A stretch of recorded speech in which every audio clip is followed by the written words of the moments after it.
Most of us are very familiar with the Sermon on the Mount. That's really what we hear preached more often. It's found in the Gospel according to Matthew. Not as many of us are familiar with the Sermon on the Plain, found in Luke. Both contain beatitudes or blessings. But Matthew has 9 beatitudes and no woes. Luke has 4 beatitudes and 4 matching woes. Matthew speaks in the third person. He says they, but Luke says you in the second person, which makes it a little bit more immediate. And Matthew also gives us a more spiritualized version. He says, blessed are the poor in spirit. Not Luke. Luke says, blessed are you who are poor. Matthew says, blessed are those who hunger and thirst after righteousness. Luke says, blessed are you who hunger now. Clearly, these are 2 very different approaches. Now, mountaintops, where the Sermon on the Mount took place, mountaintops are symbolic of encounters that elevate us into God's presence. But level places, at least biblically speaking, tend to be concerned with the grittiness of day-to-day life, the hard times. When God comes to us in a flat place, God comes down to our level. All of the stories that lead up to the Sermon on the Plain were about conflict. Jesus fought the devil in the wilderness with temptation. Then he was rejected by his own people. He went on to offend religious leaders, touch lepers, forgive sins, to the horror of the religious establishment. He mixed with tax collectors. He allowed his disciples to pluck grain on the Sabbath, clearly a violation of the law. His ministry was prophetic, which is why it came into such constant conflict with institutional leaders. Prophetic leadership looks at the heart of the matter, not external things. But people are far more comfortable with form and ceremonial than they are with having their motives challenged. A clue to the actual physical location where the sermon took place is found in Luke 7, verse 1. Because Luke says, after he had finished speaking, he entered into Capernaum. It's actually a very nice looking area where he gave this sermon. Unlike Nazareth, which was exclusively Jewish, Capernaum and the region around it were diverse. The large crowd that gathered to hear Jesus speak included the newly commissioned apostles, other disciples of Jesus, and a great multitude from all over, including Judea, Jerusalem, Tyre, and Sidon.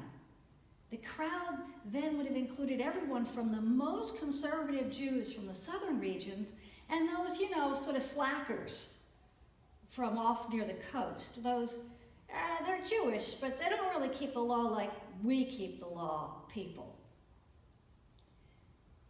And then it's even possible that there were some Gentiles mixed in, because in those areas they all lived together.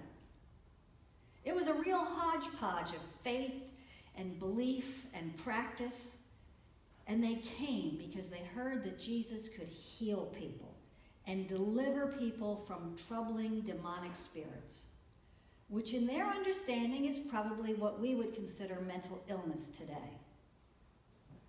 And what else would have connected them? Survival. These people all knew the reality of poverty and the daily challenge to survive. So with great compassion and considerable physical endurance, Jesus ministered to them all. He healed them. He taught them. But he didn't teach them and then heal them. He didn't say, I will heal you if you first sit and listen to a 45-minute presentation. Jesus was not selling timeshares. He just offered grace, free, unconditional healing. And from there on, it was up to them. Now, I think it would be very hard for anyone who Jesus had healed to walk away from him. But it is possible. People do turn their backs on grace. They do. What is important for us to remember is Jesus' example. Before we say a word, we are called to be channels of God's love. There's no use preaching to a person who is cold and hungry. They need to be brought in out of the cold and fed. But if they choose to go back into the cold after receiving help, we cannot stop them. Those who minister to homeless addicts know this all too well. Jesus also helped people, some of whom would have then walked away. But he knew the troubles of the people who came to him, and he helped them all, and he taught them all, but he pronounced blessings on only those he called his disciples, those in the crowd who decided to follow him. When he spoke these words of blessing and woe, they were directed at his disciples. He said, "Blessed are you who are poor, for yours is the kingdom of God. Blessed are you who hunger now, for you will be satisfied. Blessed are you who weep now, for you will laugh. Blessed are you when people hate you, when they exclude you, reject you, insult you, call your name evil because of the Son of the Man. Rejoice. Rejoice in that day and leap for joy, because great is your reward in heaven. For that is exactly how their ancestors treated the prophets." Now, some translations choose to use the word happy for blessed, which to me is an extremely lame translation, because to be blessed is something that's different from happy. It's to be fortunate. It's to be in a position of grace and favor with God. Jesus told people who gathered around him in their poverty that they were blessed because theirs is the kingdom of God. He told people who experienced hunger every day that they were blessed because God would satisfy them. He saw those around him who grieved from loss or injustice, and he told them they were blessed because God would deliver them, heal their hearts and lives, and at some point they would laugh with joy. And Jesus promised that those who suffered alongside him and because of him would be the most blessed of all, because they would be close to God's heart.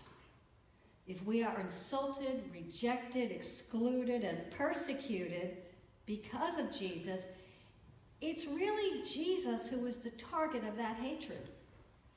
But this is always murkier in practice than it is in theory. It never feels that way.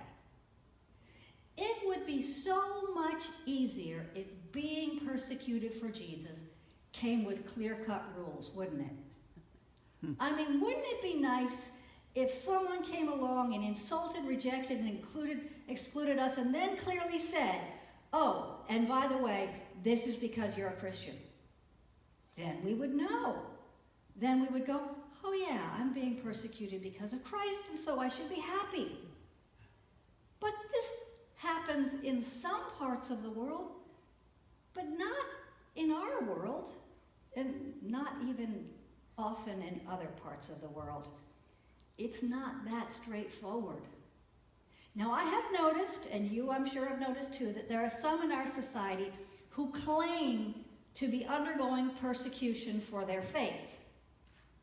They claim that they're undergoing persecution from their faith because they've been stopped from persecuting others. Very unfair. They think it's a clear-cut case. But I have noticed that Jesus only passed judgment on those whose legalism made it hard for ordinary people. He didn't pass judgment on the ordinary people. The sign of a faithful Christian, no matter what our convictions are, is how loving we are, not how intolerant we are. When Jesus was persecuted, no one came up to him and said, "We're rejecting you because you are good." No. They accused him of being bad. When he ministered to tax collectors and prostitutes and all those lowlifes hanging around, they said, "That Jesus is an immoral drunk." And they tried to slander his reputation. When he did things like heal on the Sabbath or let his disciples pick kernels of corn, he's a lawbreaker. And when slander didn't work, outright lies were perfect. When Jesus was dragged before Pilate, they claimed that he said he was going to destroy the temple and in 3 days rebuild it. They charged him with being a political insurrectionist. Now, Jesus was perfect, but we, in case you hadn't noticed, are not. Accusations hurt. And there's always that uncomfortable gray area. We know we're not perfect, and therefore the attack hits home. People know how to hurt one another. They know how to mix just enough truth in with a lie to make it sting. So when we speak out and we refuse to allow injustice to happen without protest, well, expect to be accused of being a left-wing, rabble-rousing socialist. Just plan on it. When we report that the company we are working for is polluting and putting lives at risk, upper management could come after us with a vengeance. They could set us up. They could spread lies. We could be framed, fired, and blacklisted. And persecution even happens in families. The person who reports incest or abuse becomes the outcast. They're the ones who are no longer invited to Thanksgiving dinner, not the one who perpetrated the crimes. How could they say these things? Didn't they get the memo? Didn't they realize that denial is the order of the day? We're supposed to play nice. We're supposed to pretend. One of the biggest frustrations of my life is the fact that my great-great-grandmother and my grandmother burned a very valuable family diary. Burned it. An incredible historical archive. And why? Because in the 1960s, they didn't want anyone to know about the illegitimate births in the family. And so I'm left to try to figure out who got adopted by who from where using Ancestry, and I still haven't untangled the mess. I don't care who the illegitimate births were, but they did. We can't let anybody know that there's anything wrong with this family. We're perfect. Don't let the secrets out. And the person who lets the secrets out is the target. The spouse who gives money to the church or to help somebody in need could incur the wrath of their non-believing spouse for wasting money. Being persecuted for trying to live out our faith takes many forms. Yet Jesus says to remember this. When it happens, we are blessed because we are in alignment with God's will. And ultimately, God will deal with it. But just when we think it couldn't get any more challenging, we have the woes. The 4 woes match the 4 blessings. Each one is an opposite. Now here we think we are really in trouble because we come from one of the richest nations in the world. And Jesus says, woe to you who are rich, for you have already received your comfort. Woe to you who are well fed now, for you will go hungry. Woe to you who laugh now, for you will mourn and weep. Woe to you when everyone speaks well of you, for that is how their ancestors treated the prophets. If we take these words at face value, which is what we tend to do, they freak us out. Does this mean that we are all condemned? All of North America, forget it. We need to understand 2 things. The first is style, the second is context. When Jesus taught, he used the style of the day, which was hyperbole, exaggeration. You speak in extreme terms, black and white. This caused later generations of literalists extreme problems. Like, for example, the people who were not quite psychologically stable, who heard his, if your right hand causes you to sin, cut it off, and literally cut their hand off. That is not what Jesus meant. Speaking in this way was an attention-getting device. These words were essentially caption headings without the explanation. The context is injustice. And when we know the context, we know the rest of the meaning. Because to be rich in this world meant to be an oppressor. The rich defrauded the poor. The rich owned slaves. The rich luxuriated while sweat poured off the backs of those who worked on their behalf. The rich did not care about the poor. They ignored them. They despised them. They took no notice of them. They prided themselves on their wealth, and they tried to outdo each other with their extravagance. Of course, this does happen today. Who has the bigger yacht? I don't know. But when Jesus was condemning the rich, he was condemning the people who would throw a widow out onto the street to starve in order to take her house. Does this fit? It has fit in every generation and in every nation, because wealth seduces people into believing that they actually are superior. It is easy to forget that wealth is transitory, that owning things does not make us better people. But well-dressed, affluent members of society do look down on poor people and blame them for being poor, and despise those on welfare, and pass all kinds of judgment on those who never had their opportunities. There's this unconscious assumption that if I have money, I'm better. In a capitalist economy, it's either because I worked really hard and earned that money, or maybe my ancestors worked really hard and earned that money, and therefore we're hard workers, so we deserve it. In cultures with an aristocracy, it's because, well, our lineage, our blood is actually superior. In those cases, they're just descended from a bigger or more devious bully. True nobility of spirit and aristocracy seldom coincide.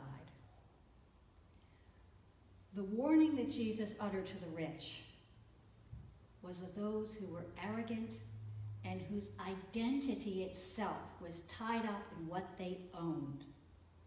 And it is a serious warning for us that we not put our security in money and possessions, but in God.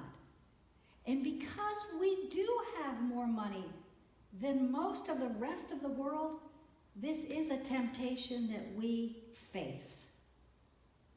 We are prone to it, even us ordinary people, those not walking around flaunting our wealth at the country club. We are prone to trust even in our Social Security checks more than God, because we have that safety net. Jesus' final warning: woe to you when everyone speaks well of you, for that is how their ancestors treated the false prophets. This is the opposite of being persecuted for Jesus. Now, no one wants to be unpopular. If I asked for a show of hands today, how many of you would want to be unpopular?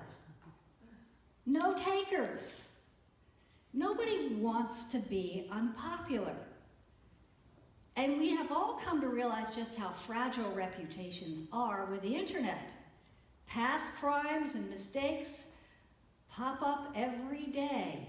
I dread to think of today's teenagers in 20 or 30 years when what they've posted online comes back and now they're running for office.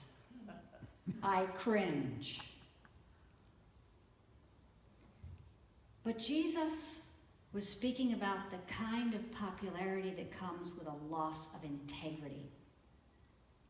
The kind of popularity that politicians who are in the pocket of lobbyists have. They will be feted with all kinds of compliments because they've been bought and paid for. But God has not called us to surrender to corruption, but to oppose it. And standing up for justice and truth is always costly. We are blessed when we trust God with our whole lives. That is the long and the short of it. We are blessed when we trust God to provide for us physically, spiritually, and emotionally, no matter what happens.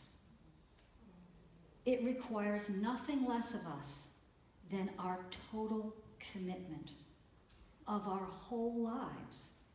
Because unless God has all of us, God can't redeem all of us. We can't be half saved. We are either moving towards life or we are moving towards death. And Jesus came that we might have life. Amen.